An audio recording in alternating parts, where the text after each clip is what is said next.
This weekend in worship, Pastor Hans talked about the names we give ourselves, and it was a great message. And if you missed Sunday's worship, I want to encourage you to go back on our website or go on YouTube and check it out. We're going to kind of continue that theme this week, and we're going to talk this week about how not to be your own worst enemy. Yeah. You see, often in life, I think we talk ourselves into doing things that are just plain not good for us. I mean, think about it. You have been a part of all of your bad decisions. That's right. You are part of all of your bad decisions. If you get caught driving like 100 miles an hour, maybe in a 70 on the interstate, and you get pulled over, I think oftentimes we're tempted to say things like, oh, those cops, they are always targeting me. But let's really think about it for a second. Those cops didn't press the gas pedal. That was all you. You have been a part of all of your bad decisions. Why do we do these things to ourselves that make us our own worst enemy? And how can we prevent it? This is the question that we're going to be asking ourselves throughout this whole week. I mean, think about it. We do these things to ourselves that wreck our marriages, that wreck our careers, that wreck even our own bodies by the decisions that we make. We all have the potential to become our own worst enemies. I know I am. And Jesus, he warns us of this, of our propensity to become our own enemy. And he does this over and over in Scripture. One of my favorite stories, Jesus says this. He says, therefore, everyone who hears these words of mine, and puts them into practice will be like a wise man who built his house upon a rock. The rain came and fell down, and the streams rose, and the winds blew against that house, but it did not fail because its foundation was on a rock. But everyone who hears these words of mine and then doesn't put them into practice is like a foolish man. It's like a man who built his house on the sand. And when the rains come down and the streams rise and the winds blow and it beats against that house, it fell with a great crash. Why would you build your house on the sand? Why would anyone build their house on the sand? Well, think about it though. We do it all the time. We become our own worst enemies, and we make bad decisions that affect our life and the life of other people around us. We do the things that we know full well we shouldn't do, like putting our foot down on that gas pedal. Around the same time I got divorced in 2003, there was a pastor who got some real national press over an anti-complaint campaign. See, this pastor, he had a problem. And all the people in his congregation, they had a problem too. They all complained nonstop. And when he realized and he stopped blaming his congregation and he looked at his own complaint level, he decided that he wanted to do something about it, that he wanted to change from him being his own worst enemy. So he decided to do something about this change. And this pastor, what he did is he passed out bracelets. He passed out bracelets to his whole congregation. And he challenged them, as well as himself, to stop complaining, to realize that their complaining is becoming all of their own worst enemies. And in order to do this, he told them to get a bracelet, and to get a bracelet kind of like this, and then put it on one wrist. And when they caught themselves complaining, to take off the bracelet and then switch it and just put it on the other wrist so that they could learn by doing something physical how not to complain. And he tells the story about how first it was really, really hard for him to go even a whole day without complaining. How it amazed him as soon as he started paying attention to it, how many times a day he complained. But after a couple of weeks, he finally got to the point where he noticed at the very end of the day that the bracelet had stayed on the same wrist that had started out on, that he had managed to go an entire day without complaining. And now his goal was to try to not complain for a week. He said this no complaining bracelet thing, it said it changed his life, and it changed the life of his entire congregation. And they were now vibrant and enjoying each other's company even more. You see, they stopped being their own worst enemies.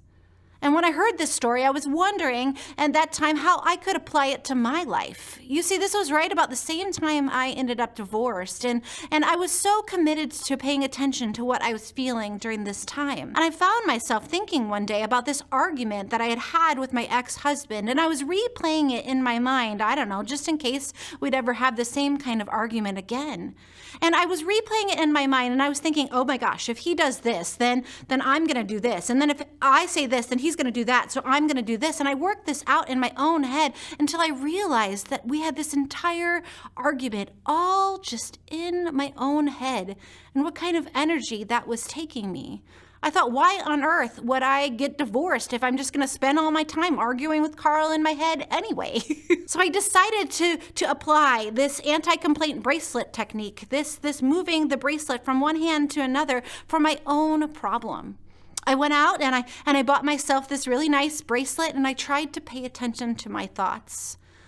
When I found myself thinking negatively about Carl, when I found myself arguing with him all in my own head, I would switch hands. And as I switched hands with this bracelet, I would just say a quick little prayer for Carl, even if it was sort of muttering under my own breath. It took work, but before I knew it, something changed in me. I no longer had these in my own head arguments with him, but I found myself more at peace. And it lent myself, this relationship that I had within my own self, it lent itself over into my relationship with Carl, and our relationship actually got better.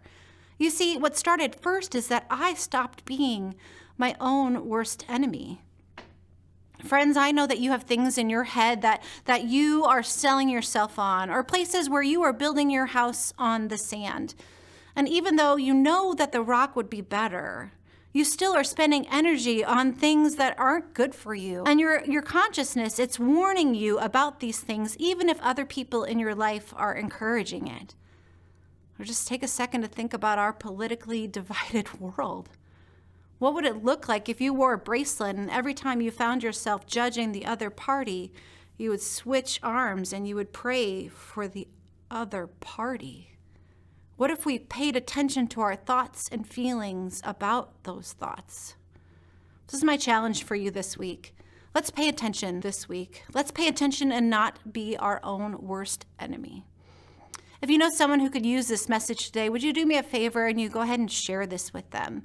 If you're watching on Facebook, go ahead and tag them in it so that they can be sure to watch this post. If you're joining us on YouTube, thank you so much for being here. Would you go ahead and hit the bell and subscribe? And if you're joining us on cable access, would you also invite a friend to join with you as we work this week to not become our own worst enemy? Thanks.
Ah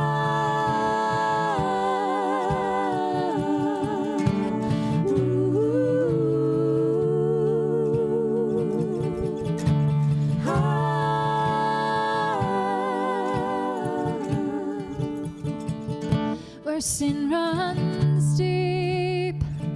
Your grace is more, where grace is